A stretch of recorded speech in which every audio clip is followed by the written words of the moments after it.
Hi everybody, this is Old Samurai and today I'm going to be reacting to One Piece, chapter 1182. But first, let's just talk a little bit about 1181. So, yeah, I would not have expected Imu to be someone who seeks validation regarding their identity and their worldview.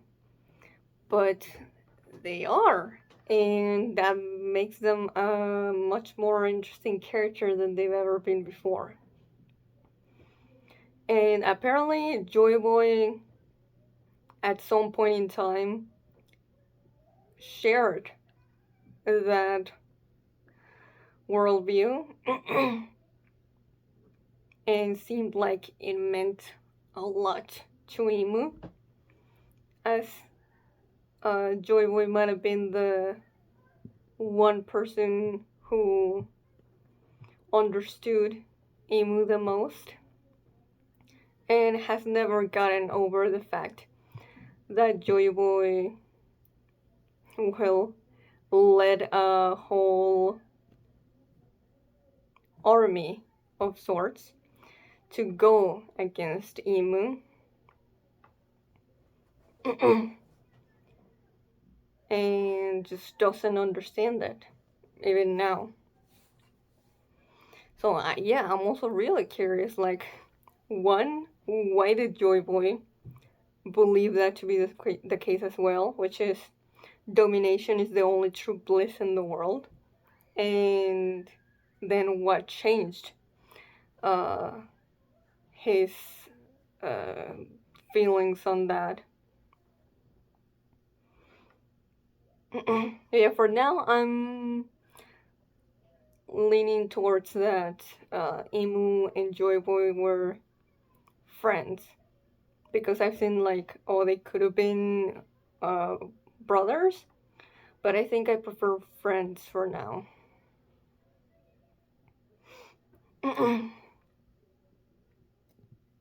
Yeah, oh man, that panel where Emu's going, isn't that right, Joy Boy? It's basically like he's saying, please, you know, please agree with me. It's so good.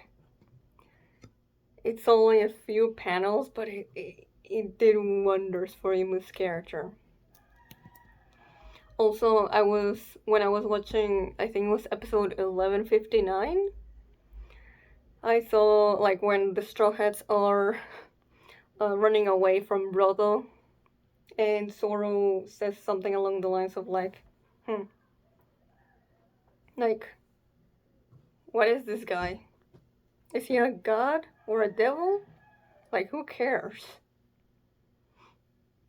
And we had in this chapter, like, god? Devil? What is the difference? Oh man. Yeah, like,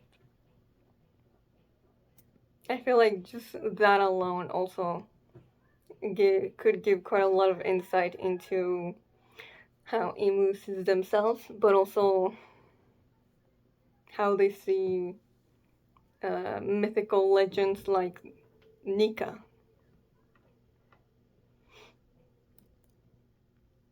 Hmm. And lastly, we had Loki turning into the need hugger, and Imu just after being, blasted away by this attack called Thorheim, which, like I said before, looks reminiscent of how Doffy, when he got attacked by Luffy's Leo Bazooka. But here, Imu smiles and just says, or thinks, so thou art back. Referring to the fruit, but also like it's very clear that Imu is thinking of the person that wielded the fruit during the Void Century. And yeah, it seems like Emu must have had a good relationship with that person, or at the very least has fond memories with them. But yeah, it also goes to show that Emu is not really seeing people by who they are, but rather by the people that they knew in the Void Century and are like trying to uh, recreate the feeling of that, but it's just not possible. All those people are gone and they haven't accepted that. So, yeah, they're stuck in the past. You could even say they're chained to the past. And the way that that manifests in the way that they rule the world is that, well, they're forcing everyone else to live in the past by not letting them know how it actually was and trying to make it so that it happens again. So I am wondering if, even for a second, when Luffy turns back into Gear 5, if Emu will call him Joy Boy. And then once Luffy actually talks, like, Emu will get mad and be like, "You're not him." He's like, "Yeah, no shit. You're the one unable to see." And it's because Emu's not recognizing Loki and Luffy as who they truly are that I feel like it'll be part of their downfall. Part of still being, uh, you know, dreaming of returning back to those days. And I hope that when Emu finally gets defeated, Luffy will say something along the lines of, like, it's sickening how you're forcing everyone to be in this, just stuck in the past with you. Just wake up. So yeah, really, really fascinating stuff.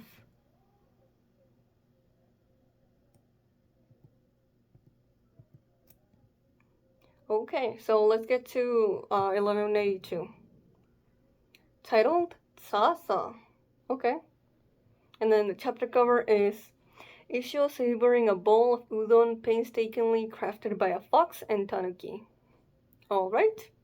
Well, it is nice to see him. It's been a while since we've seen Ishio. Okay. His presence still there. Ugh. Waste. It's hard to keep him inside when I'm so huge. Ugh. Yep. Oh, Emu's still there. Need hugger. To think that I would see thee again in this world. Traitor. Oh, okay. So Emu's smiling, but he still considers Needhogger a traitor?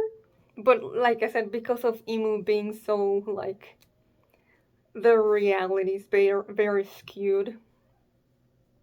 The past is still being very much every day with them.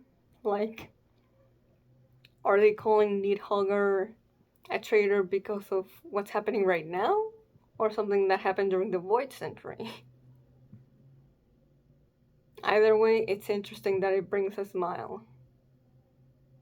I guess it's more so out of, like, wow, I cannot believe this. It's kind of funny. But still doesn't think highly of the Needhogger. Or what if the Needhogger wasn't actually a fruit back then yet? and it was an actual dragon that lived and you know got along with Emu. I think it's possible since we know dragons did exist at some point, and that's why Vegapunk was trying to invent them again. Okay, Emu is coughing and huffing and puffing. Snow. Ah, indeed. Lightning caused by an impact with ice. The dire infinity of for one another was always great. Yeah, that's true. I mean, not like we don't know how the Newt Hogger was back then, but yeah, that's how it works now. Ragnir, so thou stayed as thou were in days past, waiting for a new master to come along. Okay. Emu knows Ragnir slash Ratatoskr. How familiar thy sight is. Still smiling. Oh yeah, they really are getting a kick out of, all of this nostalgia. Geek, geek, geek, geek. Hammer Ragnar. Squirrel fruit. Mythical type model. Ice Squirrel Ratatoskr. Okay. So I was thinking, like, what the hell is the deal with the squirrel that turns into a hammer? But actually, no. The hammer turns into a squirrel. Gotcha. Yeah, I thought it was, the squirrel from way back, still living around, that got the ability to turn into a hammer. But no. It's, yeah, okay. Sure. Okay, so it is Ragnar. I don't have to call it Ratatoskr. That's just the model type. Okay. Ragnar is shooting ice at Emu. Okay, let's go. Ragnar Kint Arrow. Ooh, gazing eclipse? Oh shit. Okay, but I thought it was gonna be more grand. But just, it's like three demon little shadow thingies. But hey, those still are very destructive, so that's something. I mean, I'm definitely not underestimating them. And yeah, as we see in the next page, bunch of explosions all around. Ooh. Mm, okay. Not sure what the uh, bottom right panel here is.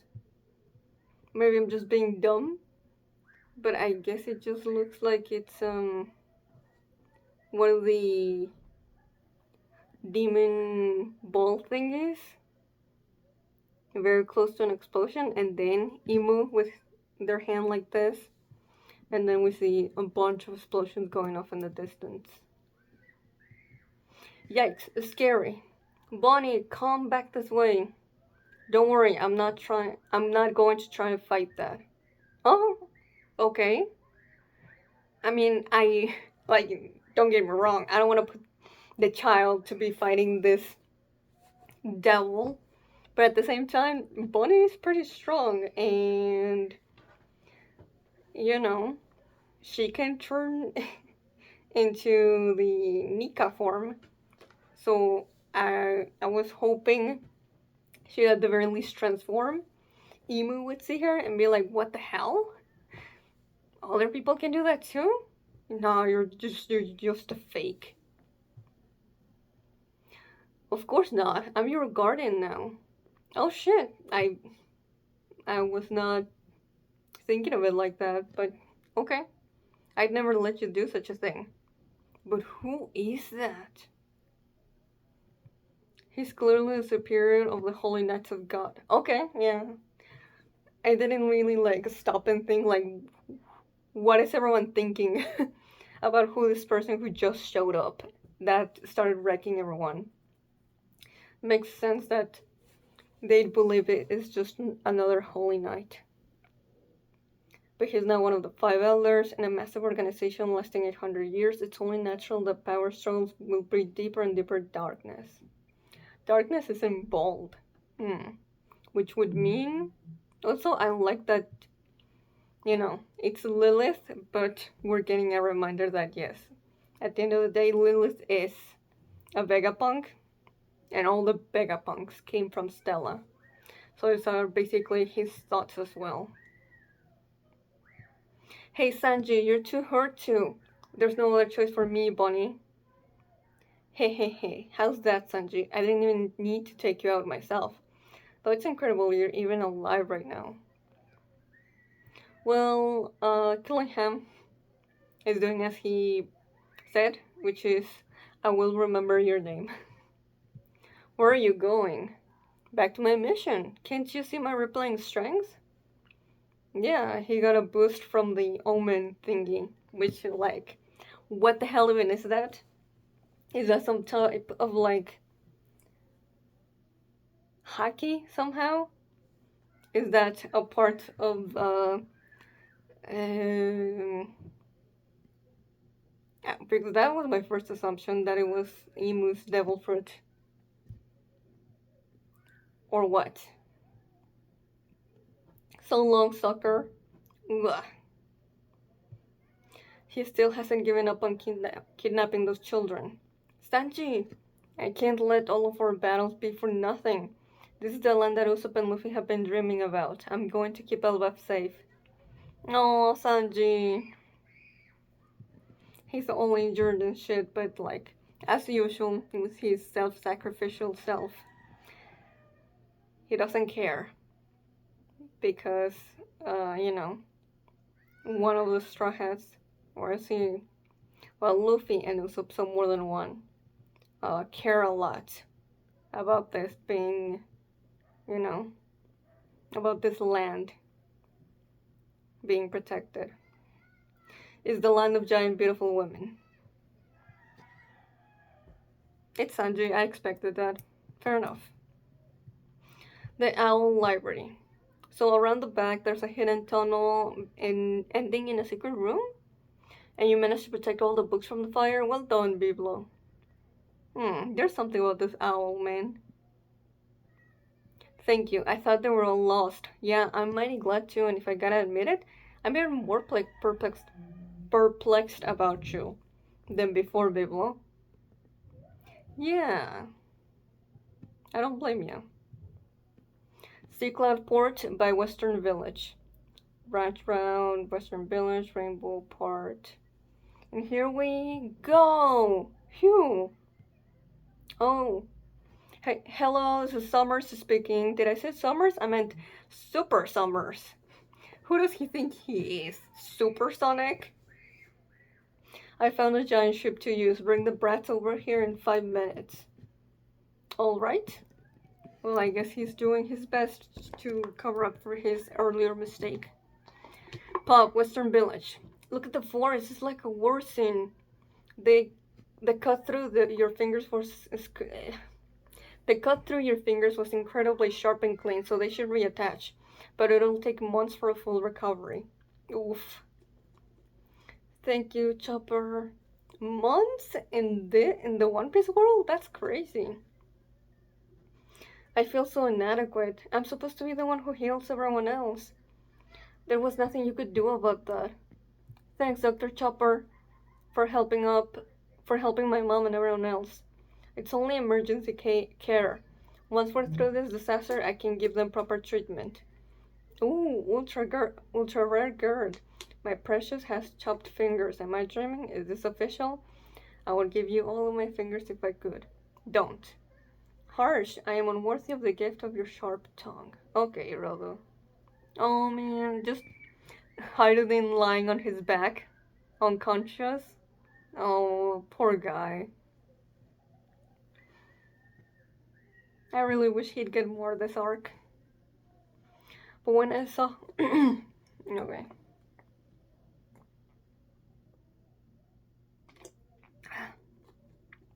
But when I saw how you risked your life for your brother Bjorn, it did make me think a bit better of you. Oh boy. Rhoda squirts blood when he gets excited. I have an extra excess of ultra rare gird. There goes her respect. I think, yeah, you're right. Team Sorrow, port side of Western Village. I appreciate it, Goldberg, or Lex cannot carry us as fast. I don't know about that. Sorrow can go pretty fast when he wants to. It's fine, I'm the only one on the new giant pirates who didn't get horribly wounded. Plus, Elbaf is in peril. I appreciate you helping us out. No worries. Our captain's friend's country is my country kind of guy. Literally, he did say that to Kinemon when he got onto the rooftop. I can see why Harunin thinks so highly of him. That black flame, though. I'm really glad that Zoro is all fine and dandy. Actually, I thought he'd be worse for wear, uh, similar to Sanji, but nope. That black flame, though, it was transforming into steel bullets and bombs, and he clearly helped the Knights of God who were already here power up further. It wouldn't put an end to them soon, things will get out of hand. What does he have in his hand? Bullets? Probably what got inside of his body. And Chopper probably gave him emergency care. But yeah, Toro is very much on the right. At the same time, it's like, I hope he doesn't work himself too hard to the point of, like, you know, the way that he ended up in Onigashima or at the end of Thriller Bark. So, yeah, trying to just carry everything himself. Okay, Port Western Village. Summers, I messed up. I summoned the wrong thing. Killing him? You didn't. Yes, what I'm afraid of. I got overzealous. What is he talking about? You idiot. Now you're gonna be freaking us out. You still can control it, right? Yes, it's still a slap dip, so I think so. Well, what's done is done. Just hurry, we don't have time. What about Gunko? Right, yeah, we saw Imu melt the ice, but we didn't see her really wake up or anything like that. I saw her on the way here, but she's gotta be dead, man. What? So be it. Great Emu's body's not meant to withstand the outside, but even pushing past that. Yeah, so it's more than just Emu not wanting the world to know about their existence, but also, like, literally getting outside of Pangaea Castle makes Emu bleed, I feel like. But even pushing past that, the strength we need and the strength we ought to destroy are both right here. Do not disappoint the Great One. We must live up to his expectations, Gillingham. Of course. Western Village. Rain? It's a downpour out of nowhere. What does this mean? It's flooding indoors. Don't let the wounded get soaked. Go, capture those brats. Wow! Kolun, Ilva, help us! There's something outside. We were born in a place so high it's above all the rain clouds. Water coming down from the sky? It's a mysterious terror. After the people of D and Nika.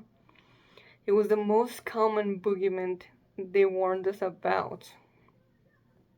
That in the lower world, there's a monster called the Rain God that dumps water on top of your head. Right. Yeah, Marijoy is above the clouds, so it wouldn't really rain there. That's crazy. After the people of D and Nika, the rain god is in the same level? And that's interesting. Whoa. Appearing to the rhythm of the prayers for rain. It's Sasa. Freaky. It looks so pretty. Actually, I did not expect the Slepted, is that what he called it? To look like that. Summers, I messed up. I summoned the wrong thing. Yeah, what I'm afraid of. Okay, so he just must have been talking about that. That, you know, all celestial dragons fear rain. So, even though he's looking pretty smug, he was scared of it himself. Help us, the children! What we're afraid of. We. Hmm. God of Rain, Sasa. Sleep did. Now take him away. Get ready, Summers. We can sail at any time. Uh-oh, something's going on at the village. Should I turn around? Oh, nah. Huh? Hey, get the job done right. Same to you. Oh, man. Both Sora and Sanjay giving each other shit about not finishing up their opponent. Where it's like, yeah, I mean, it's their dynamic, but like, it happened because of the same thing. Emu coming in.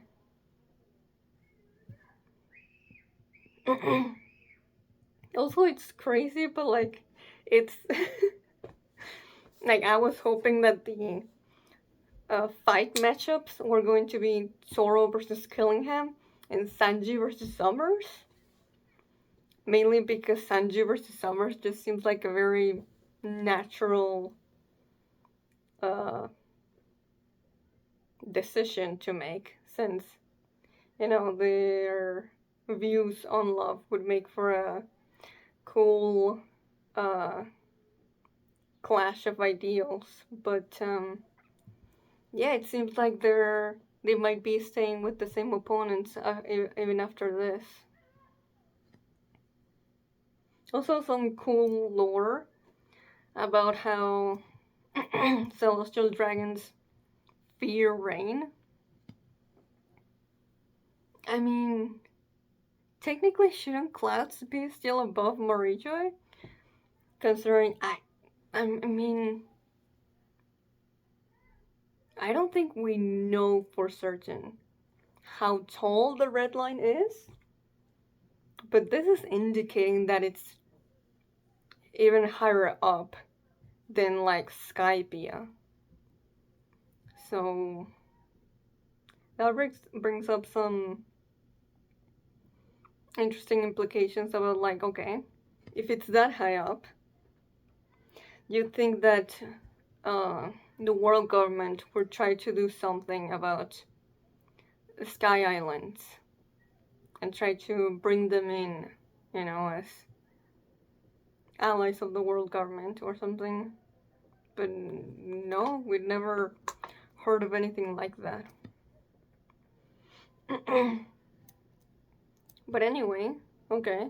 So the god of rain is not just something that Killingham thought about right now. It seems like it's an actual legend or myth that was created by, I don't know, the celestial dragons a long time ago to scare their children, huh? Alongside the people of D and Nika. It's just, we get Nika, a legend, people of D, which are mainly human, but not all of them are, and just a natural climate phenomenon.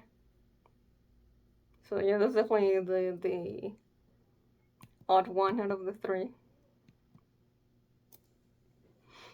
But okay, solid chapter. I like that we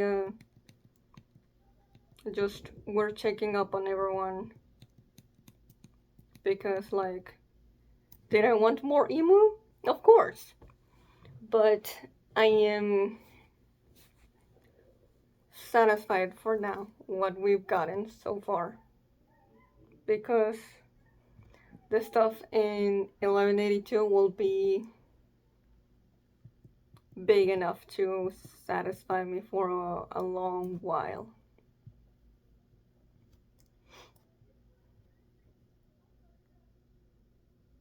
But yeah, the way that the chapter ended being Toro and Sanji insulting each other over not doing their job right. It's like yeah, it's something that they usually do, but I also feel like it's coming out of frustration against their own self that they weren't strong enough to protect everyone. So yeah, neat that we get to see what's actually the deal with the Ragnar. The scene between Bonnie and Lilith was nice also. Because like, yeah, you know, we've known Bonnie for so long as like a fellow pirate captain who also scraps and fights. But at the same time, it's like, oh yeah, after a kid, she doesn't need to do that, you know? She can just be a kid. And the Straw Hats give her the chance to finally be her true self instead of always being on guard. You know, she doesn't have to be alone anymore. She doesn't have to fight all of these battles. She can leave it to them. So I appreciate that, but at the same time, it's like, okay, but like, I'm not saying I'm for child soldiers because, you know, the Straw Hats are definitely not for that. But at the same time, it's like, but if it gets to it, I feel like Bonnie could help. You know, she definitely shouldn't have to be in a position for like Momo, for example, where he is forced to fight and be part of the people who fought to protect his country. Whereas here, Bonnie, she's a guest. She's not fighting for her own country. She just came here because the Straw Hats did. Though this is also, you know, since it's the Holy Knights and Emu is definitely related to her dad's suffering since he was a child. But she's being uh, kept separate from all that. So like, I don't know, I'm a little mixed on like, yeah, sure, she can be a child now. You know, she doesn't have to worry about all that. But at the same time, it's like, okay.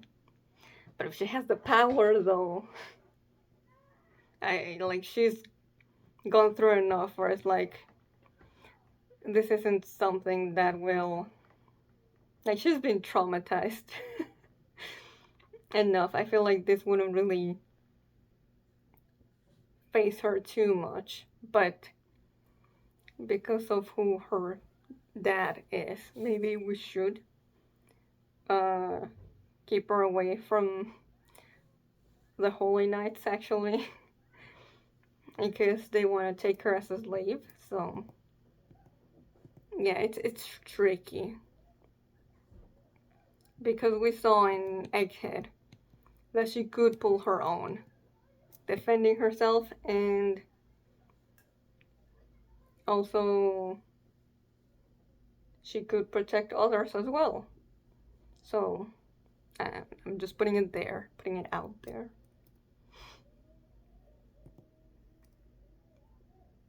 But yeah, Zoro and Sanji.